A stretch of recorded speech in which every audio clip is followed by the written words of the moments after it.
பாபா செய்யற சில விஷயங்கள் நமக்கு ஆரம்பத்துல புரியாது, சில சமயம் எப்பவுமே புரியாது. சில சமயம் பாபா துணிக்கரியில தன்னைத்தானே சுத்திக்குவாரு.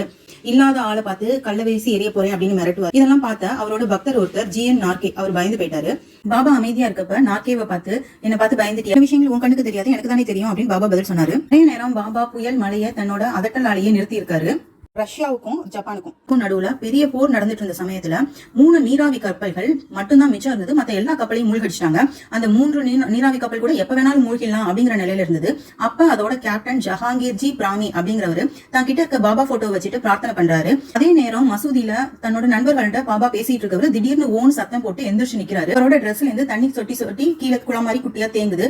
கூட இருந்த நண்பர்கள் என்ன விவரம்னு புரியாம அவருக்கு வேற ஆடைகள் தந்து அந்த இடத்த சுத்தம் பண்ணிடுறாங்க. 3 நாள் கழிச்சு ஜஹாங்கீர் பிராமிட்டேந்து ஒரு நன்றி கடிதம் வருது. அதாவது 3 கப்பல்களும் பத்திரமா கரை சேர்ந்ததற்கு பாபாவுக்கு நன்றி சொல்லி அவர் கடிதம் எழுதியிருக்காரு. அப்பதான் அவங்களுக்கு விவரம் தெரிஞ்சிருக்கு. பாபா தன் பக்தனை காப்பாத்த